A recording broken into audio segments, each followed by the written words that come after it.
করছে, ফলে কম্পিটিশনে যেতে পারবে না, 6-7-এ উঠবে, পড়ালেখা ছেড়ে দেবে, কাজে চলে যাবে ভিন্ন রাজ্যে, আবার বাঙালি বাংলায় কথা বলার জন্য মার খেয়ে রাজ্যে ফিরে আসবে।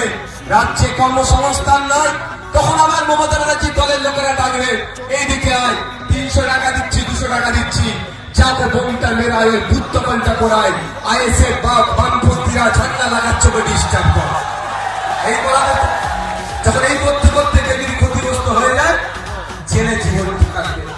তাই আপনাদের বলবো, মায়েরা, আপনি আপনাদের বলছি, 1,500 টাকা দিচ্ছে এর বিরুদ্ধে নয়, কিন্তু আমি মনে করি মায়ের 1,500 টাকাই কিছু হয় না, ন্যূনতম 5,000 দেওয়া দরকার মায়েদেরকে মাসবে। তার পরিবর্তে রাজ্য কিছু কাজও বুঝে নিতে চায়। আপনাদের বলবো, একটু ভাববেন, 1,500 টাকা দিচ্ছে, কিন্তু আপনি যখন চাকরির জন্য যাচ্ছেন তখন আপনার কাছ থেকে কি হচ্ছে, 15 থেকে 20 লক্ষ টাকা চাইছে। কদিন আগে দেখছিলাম মমতা ব্যানার্জি আপনার আমার ট্যাক্সের টাকা দিয়ে হাইকোর্ট থেকে সুপ্রিম কোর্টে ছুটেছিল। কারণটা কি? ইন্টারভিউ যেন ভিডিওগ্রাফি না হয়। ভাবতে পেরেছে? স্বচ্ছতার গোডাউন বলে দাবি করে নিজেদেরকে, সততার প্রতীক বলে দাবি করে, কিন্তু ইন্টারভিউয়ের যেন এটা ভিডিওগ্রাফি না করা হয় তার জন্য সুপ্রিম কোর্টে পর্যন্ত ছুটছে।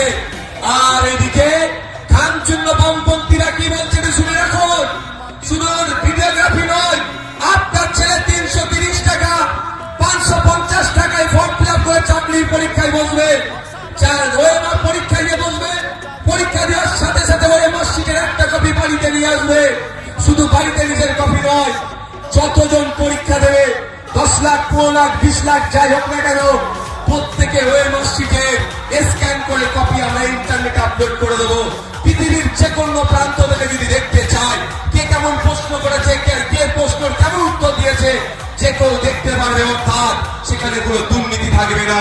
শুধু তাই নয়, ওরা ইন্টারভিউয়ের ভিডিওগ্রাফি না করতে হয় সেই জন্য সুপ্রিম কোর্টে গিয়েছে। আর আমরা এখান থেকে ঘোষণা দিচ্ছি, প্রত্যেকটা ইন্টারভিউ আমরা ভিডিওগ্রাফি করে রাখবো। যদি কেউ মনে করে যে তার সাথে চাকরির ক্ষেত্রে বৈষম্য হয়েছে, সে চ্যালেঞ্জ করতে পারে, আমাদের সরকার আসলে আমরা তাকে ভিডিওগ্রাফিটা দিয়ে দেবো। প্রয়োজনে সে দেখার উপরে কোর্টেও যে মামলা করতে পারবে। এই স্বচ্ছতা আমরা রাখবো।